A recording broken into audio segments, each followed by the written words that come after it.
Hi. I'm Paige. Welcome back to my kitchen. You're watching the next episode of Doing It with Paigey.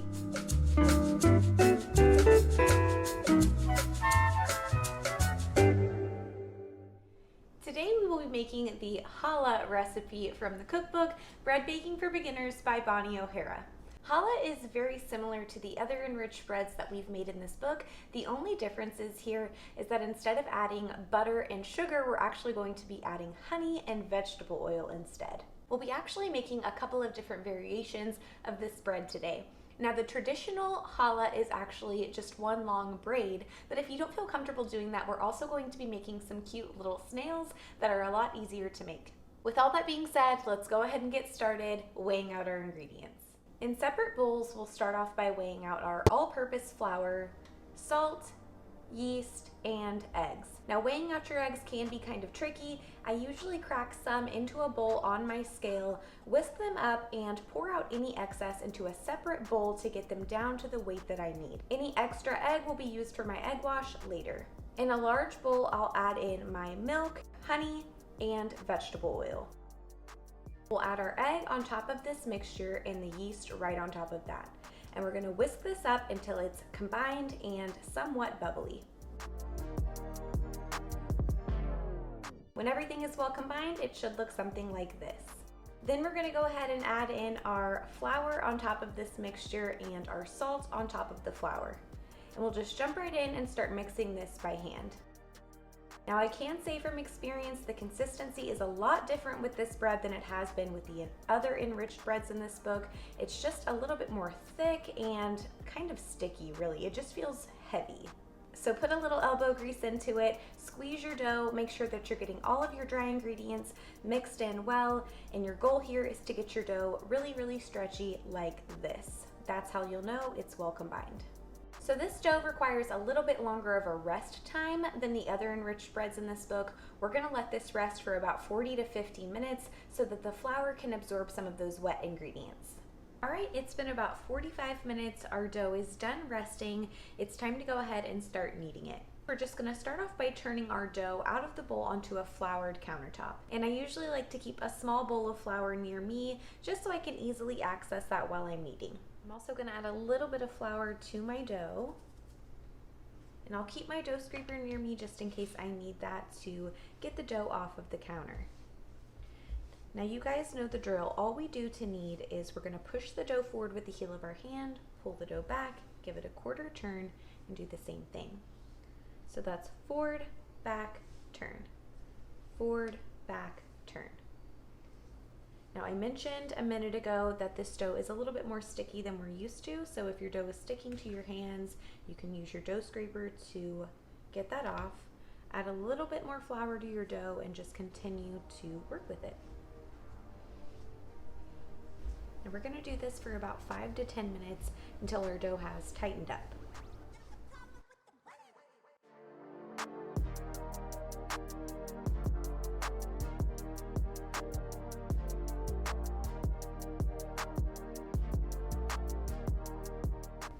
Now since your dough is more sticky, it's definitely going to get stuck to the countertops like this. If that happens, again, just bring in your dough scraper, release that from the counter, add a little bit more flour, and just keep going.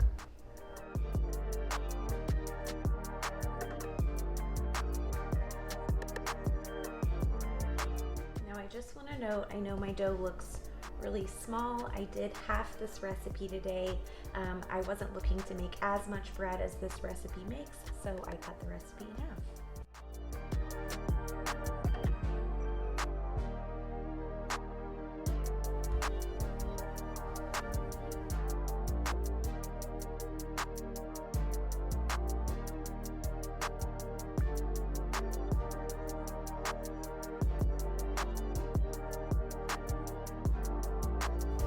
All right, you can probably tell here our dough has really started to tighten up. It's kind of staying all in one large piece here instead of getting so sticky to the countertop. So that's telling me that it's almost done being kneaded. I'm gonna knead it for another 30 seconds or so and we'll be done.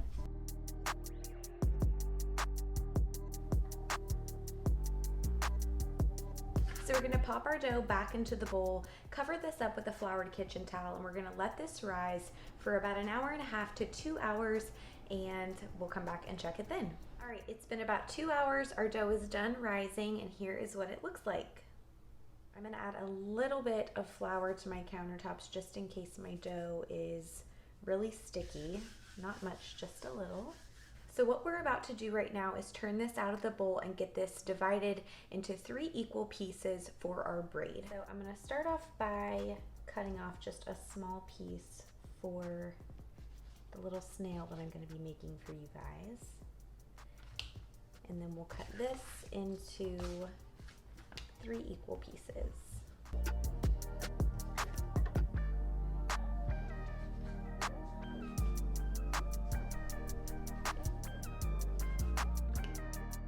All right, now that these are cut up into equal pieces, we're gonna let these rest for 20 minutes and we'll come back and get them shaped. All right, it's been about 20 minutes. Our dough is done resting. It's time to go ahead and get these shaped. So I'm gonna go ahead and line a baking sheet with some parchment paper and spray that very lightly with some cooking spray.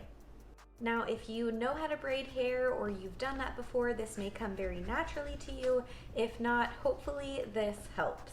So I'm just gonna kind of roll these in my hands like this. Now, if your dough's getting really sticky here, add just a little bit of flour to your countertop and just kind of roll these out.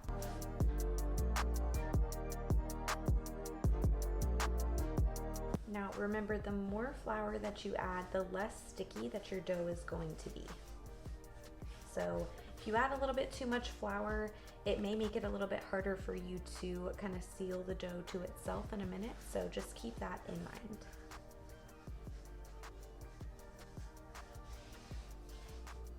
Okay, there's one.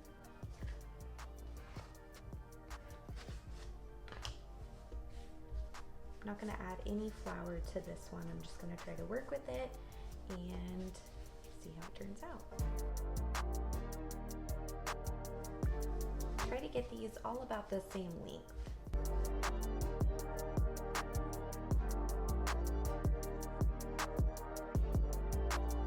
All right, to start, we're going to connect the 3 strands of dough up here at the top, and you can just use your fingers to just pinch the dough together, maybe give it a little twist just so they all stick together.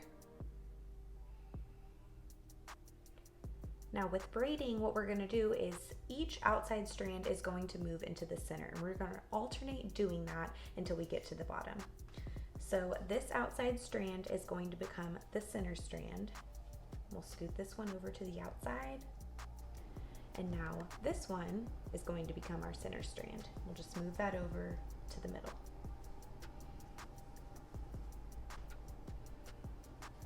So again, from the right, outside becomes the center.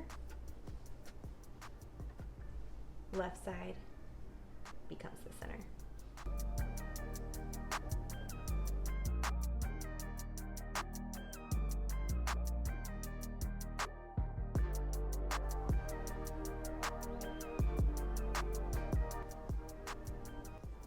So outside, center, outside, center, outside, center. When we get to the bottom, we're just gonna kind of twist this up, pinch the dough together just like we did with the top portion.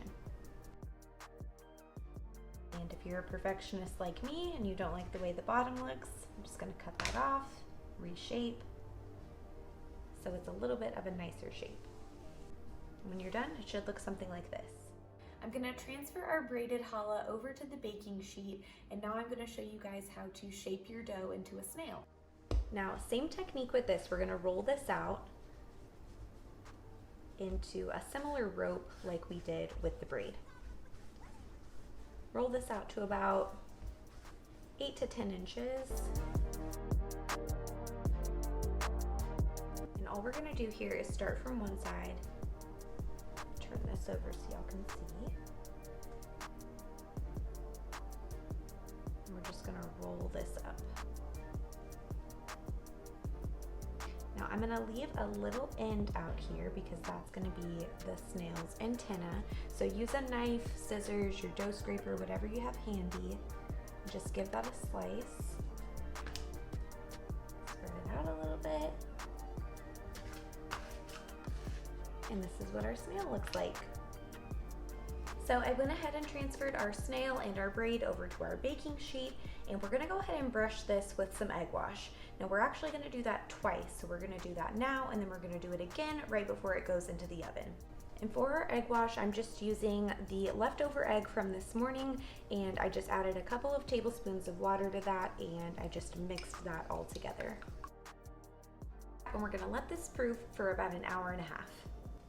The book does tell you to cover your dough with some plastic wrap while it proofs. In my experience, it has gotten stuck to my dough and made it really kind of just weird. So I'm not going to be doing that today, but if you want to try that at home, good luck. All right, it's been about an hour and a half. Our dough is done proofing, and here is what it looks like.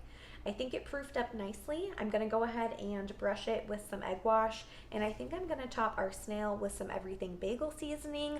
I will let you guys know how that turns out. We're gonna pop this in the oven for about 30 minutes, and we'll come back and check it then.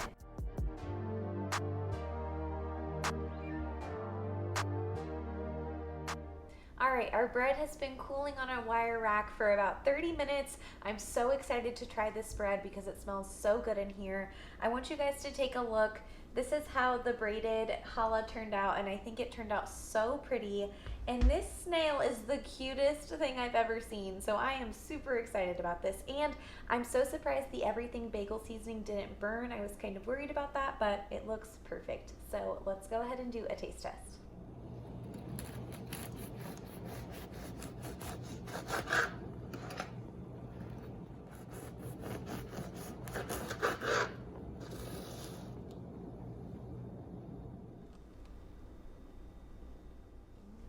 Challah! The bread is really reminding me of a pretzel. It's really soft, just slightly sweet, and I would definitely say it's a little bit more dry than the other enriched breads that we have made. I really like the addition of the everything bagel seasoning that we added to the snail. I think that it's really good, and it just adds a little crunch that I didn't even know that it needed. Since we made chocolate babka last week, my dog couldn't have any. She gets really upset about stuff like that, so I'm gonna go ahead and give her a taste test. This is Duchess. She loves bread. Now, this is kind of a celebratory week because we are finally done with enriched breads. I really do have a love-hate relationship with them. I just feel like they are more trouble than they're worth, honestly, but that's just me. I just am not a huge fan of sweetbreads in general. What I'm really looking forward to though, next week we start pre-ferments and we are making a bread with a poolish, and I am so excited to try that recipe with you guys. It's one of my personal favorites. Let me know in the comments below if you guys are just as excited as I am to be moving on to the next chapter. Every comment gets a reply on my channel, so if you have any questions or anything, just drop them down below and I'll get back to you as soon as I can. If you like this video, be sure to give it a thumbs up, be sure to subscribe, and thanks again for watching Doing It with Paigey. I'll see you guys next week. Are you gonna slide in? Where's my Red Bull? I wonder if I should be like, hi, or should I say holla? I'm gonna do it again. What time did you say this was gonna be ready? I'll make one snail. We're gonna go ahead and make our snail. Snail? Snail. How do you say snail normally? We're gonna go ahead and make our little snail now. I'm not gonna talk about that. Babe. The other side. Okay. I'm just gonna say, is that weird? Babe, it doesn't matter. Did I mention how excited I am to be done with this type of bread? Are we hungry? Yeah.